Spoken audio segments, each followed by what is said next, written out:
ನಮಸ್ಕಾರ ವೀಕ್ಷಕರೇ, ನಮ್ಮ ಯೂಟ್ಯೂಬ್ ಚಾನಲ್ಗೆ ನಿಮಗೆಲ್ಲ ಸುಸ್ವಾಗತ. ಕರ್ಕಟಕ ರಾಶಿಯವರಿಗೆ ಫೆಬ್ರವರಿ ಮಾಸದ ರಾಶಿ ಭವಿಷ್ಯ ಅಥವಾ ರಾಶಿ ಫಲ ಹೇಗಿದೆ ಎಂದು ಒಂದೊಂದಾಗಿ ತಿಳಿಯುತ್ತಾ ಹೋಗೋಣ. ಅದಕ್ಕೂ ಮೊದಲು ನಮ್ಮ ಯೂಟ್ಯೂಬ್ ಚಾನಲನ್ನು ಸಬ್ಸ್ಕ್ರೈಬ್ ಮಾಡಿಕೊಳ್ಳಿ. ಪಕ್ಕದಲ್ಲಿ ಕಾಣುತ್ತಿರುವ ಬೆಲ್ ಬಟನನ್ನು ಕ್ಲಿಕ್ ಮಾಡಿ. ಕರ್ಕಟಕ ರಾಶಿಯವರು ಚಂದ್ರನಿಂದ ಆಳಲ್ಪಡುವ ಅತೀವ ಭಾವುಕತೆ, ಕಾಳಜಿ ಮತ್ತು ಸಂವೇದನಾಶೀಲತೆಗೆ ಹೆಸರುವಾಸಿಯಾಗಿದ್ದಾರೆ. ಕರ್ಕಟಕ ರಾಶಿಯವರು ಏಡಿ ಚಿಹ್ನೆಯನ್ನು ಹೊಂದಿರುತ್ತಾರೆ. ಇವರು ಬಾಹ್ಯ ಗಡಸುತನ ಮತ್ತು ಆಂತರಿಕ ಮೃದುತ್ವವನ್ನು ಸೂಚಿಸುತ್ತಾರೆ. ಇವರು ಕುಟುಂಬ ಪ್ರಿಯರು. ಕರ್ಕಟಕ ರಾಶಿಯವರು ನಿಷ್ಠಾವಂತರು, ಉತ್ತಮ ಅಂತಃಪ್ರಜ್ಞೆ ಹೊಂದಿರುವ ವ್ಯಕ್ತಿಗಳು. ಕರ್ಕಟಕ ರಾಶಿಯವರು ಮತ್ತು ಊಟದ ಪ್ರಿಯರು ಮತ್ತು ಹೆಚ್ಚಾಗಿ ಹಳೆಯ ನೆನಪುಗಳನ್ನು ಮೆಲುಕು ಹಾಕುತ್ತಾರೆ. ಇವರು ಅತಿಯಾದ ಭಾವುಕರು, ಸುಲಭವಾಗಿ ನೋಯುತ್ತಾರೆ ಮತ್ತು ಇತರರ ಮನಸ್ಥಿತಿಯನ್ನು ಚೆನ್ನಾಗಿ ಅರ್ಥ ಮಾಡಿಕೊಳ್ಳುತ್ತಾರೆ. ಇವರಿಗೆ ಮನೆಯೇ ಮಂತ್ರಾಲಯ.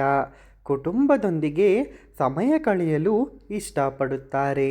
ಇವರು ಕಾಳಜಿಯನ್ನು ಉಳ್ಳವರು ಮತ್ತು ತಮಗೆ ಹತ್ತಿರವಾದವರನ್ನು ರಕ್ಷಿಸುವ ಸ್ವಭಾವದವರು. ಒಂದು ವಿಷಯದ ಮೇಲೆ ನಿಂತರೆ ಹಠ ಸಾಧಿಸುತ್ತಾರೆ. ಸಂಬಂಧಿಗಳಲ್ಲಿ ತುಂಬ ನಿಷ್ಠಾವಂತರು. ಇವರ ಮನಸ್ಥಿತಿ ಹವಾಮಾನದಂತೆ ಬದಲಾಗುತ್ತಿರುತ್ತದೆ. ತುರ್ತು ಸಂಬಂಧಗಳಿಗಾಗಿ ಹಣ ಉಳಿತಾಯ ಮಾಡುವಲ್ಲಿ ಜಾಣರು. ಸಹಾನುಭೂತಿ ಮತ್ತು ದಯೆ, ಬಲವಾದ ಅಂತಃಪ್ರಜ್ಞೆ, ಪೋಷಿಸುವ ಸ್ವಭಾವ, ಸೃಜನಶೀಲತೆ ಇವೆಲ್ಲ ಸಕಾರಾತ್ಮಕ ಗುಣಗಳನ್ನು ಕರ್ಕಟಕ ರಾಶಿಯವರು ಹೊಂದಿದ್ದಾರೆ.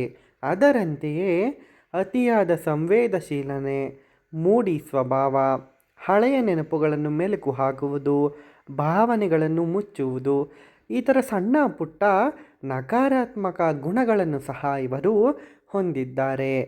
ಪ್ರೀತಿ ಎಂದು ಬಂದರೆ ತುಂಬ ಗಂಭೀರವಾಗಿರುತ್ತಾರೆ. ತಮ್ಮ ಪಾಲುದಾರರಿಗೆ ಸಂಪೂರ್ಣ ನಿಷ್ಠೆಯನ್ನು ನೀಡುತ್ತಾರೆ.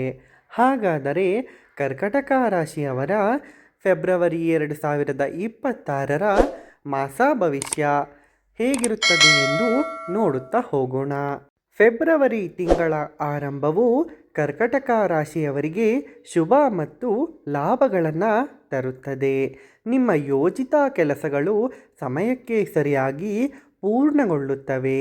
ವಿವಿಧ ಧಾರ್ಮಿಕ ಮತ್ತು ಸಾಂಸ್ಕೃತಿಕ ಕಾರ್ಯಕ್ರಮಗಳಲ್ಲಿ ಭಾಗವಹಿಸಲು ನಿಮಗೆ ಅವಕಾಶ ಸಿಗುತ್ತದೆ. ನಿಮಗೆ ನ್ಯಾಯಾಲಯದ ಪ್ರಕರಣ ಬಾಕಿ ಇದ್ದರೆ ಫೆಬ್ರವರಿ ತಿಂಗಳ ಮೊದಲಾರ್ಧದಲ್ಲಿ ನೀವು ಅದರಿಂದ ಮುಕ್ತರಾಗಬಹುದು. ತೀರ್ಪು ನಿಮ್ಮ ಪರವಾಗಿ ಬರುವ ಸಾಧ್ಯತೆ ಇದೆ ಮತ್ತು ನಿಮ್ಮ ಶತ್ರುಗಳು ನಿಮಗೆ ತಲೆಬಾಗುತ್ತಾರೆ. ತಿಂಗಳ 2ನೇ ವಾರವು ವೃತ್ತಿ ಮತ್ತು ವ್ಯವಹಾರದ ದೃಷ್ಟಿಕೋನದಿಂದ ನಿಮಗೆ ಅತ್ಯಂತ ಶುಭದಾಯಕ. ಉದ್ಯೋಗದಲ್ಲಿ ಇರುವವರು ಬಡ್ತಿಗಳನ್ನು ಪಡೆಯುವ ಸಾಧ್ಯತೆ ಇದೆ.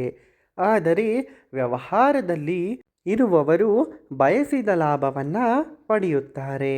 ಕರ್ಕಟಕ ರಾಶಿಯವರಿಗೆ ತಿಂಗಳ ಮಧ್ಯವು ಸ್ವಲ್ಪ ಪ್ರತಿಕೂಲವೆಂದು ಪರಿಗಣಿಸಲಾಗುತ್ತದೆ. ಈ ಸಮಯದಲ್ಲಿ ನಿಮ್ಮ ವೆಚ್ಚಗಳು ಇದ್ದಕ್ಕಿದ್ದಂತೆಯೇ ಹೆಚ್ಚಾಗಬಹುದು. ಅನಗತ್ಯ ವಿಷಯಗಳಿಗೆ ಹಣವನ್ನು ಖರ್ಚು ಮಾಡುವುದರಿಂದ ನೀವು ಖಿನ್ನತೆಗೆ ಒಳಗಾಗುತ್ತೀರಿ. ತಿಂಗಳ ಉತ್ತರಾರ್ಧದಲ್ಲಿ ಕರ್ಕಟಕ ರಾಶಿಯವರು ಅಪಾಯಕಾರಿ ಯೋಜನೆಗಳಲ್ಲಿ ಹೂಡಿಕೆ ಮಾಡುವುದನ್ನು ತಪ್ಪಿಸಬೇಕು. ಈ ಸಮಯದಲ್ಲಿ ಹಣಕಾಸಿನ ವಹಿವಾಟುಗಳಲ್ಲಿ ತೀವ್ರ ಎಚ್ಚರಿಕೆಯನ್ನು ವಹಿಸಬೇಕು. ತಿಂಗಳ ಉತ್ತರಾರ್ಧದಲ್ಲಿ ನೀವು ಕುಟುಂಬ ಸದಸ್ಯರೊಂದಿಗೆ ಭಿನ್ನಾಭಿಪ್ರಾಯಗಳನ್ನು ಹೊಂದಿರಬಹುದು. ನಿಮ್ಮ ಪ್ರೇಮ ಸಂಬಂಧಗಳಲ್ಲಿ ಸಮಸ್ಯೆಗಳು ಉದ್ಭವಿಸಬಹುದು. ಸಂತೋಷದ ದಾಂಪತ್ಯ ಜೀವನಕ್ಕಾಗಿ ನಿಮ್ಮ ಸಂಗಾತಿಯೊಂದಿಗೆ ಸಾಮರಸ್ಯವನ್ನು ಕಾಪಾಡಿಕೊಳ್ಳಲು ಪ್ರಯತ್ನಿಸಿ. ನೋಡಿದರಲ್ಲ ವೀಕ್ಷಕರೇ, ಇದಾಗಿತ್ತು ಕರ್ಕಟಕ ರಾಶಿಯವರ 2026ರ ಫೆಬ್ರವರಿ ತಿಂಗಳ ರಾಶಿ ಭವಿಷ್ಯ ಅಥವಾ ಫೆಬ್ರವರಿ ತಿಂಗಳ ಮಾಸ ಭವಿಷ್ಯ. ಇದೇ ರೀತಿಯ ಹೆಚ್ಚಿನ ವಿಡಿಯೋಗಳಿಗಾಗಿ ನಮ್ಮ ಯೂಟ್ಯೂಬ್ ಚಾನಲನ್ನು ಸಬ್ಸ್ಕ್ರೈಬ್ ಮಾಡಿಕೊಳ್ಳಿ. ಹಾಗೆಯೇ ಈ ವಿಡಿಯೋವನ್ನು ನಿಮ್ಮ ಸ್ನೇಹಿತರೊಂದಿಗೆ ಹಂಚಿಕೊಳ್ಳಿ. ವಿಡಿಯೋ ನೋಡಿದ್ದಕ್ಕಾಗಿ ಧನ್ಯವಾದಗಳು. Thanks for watching.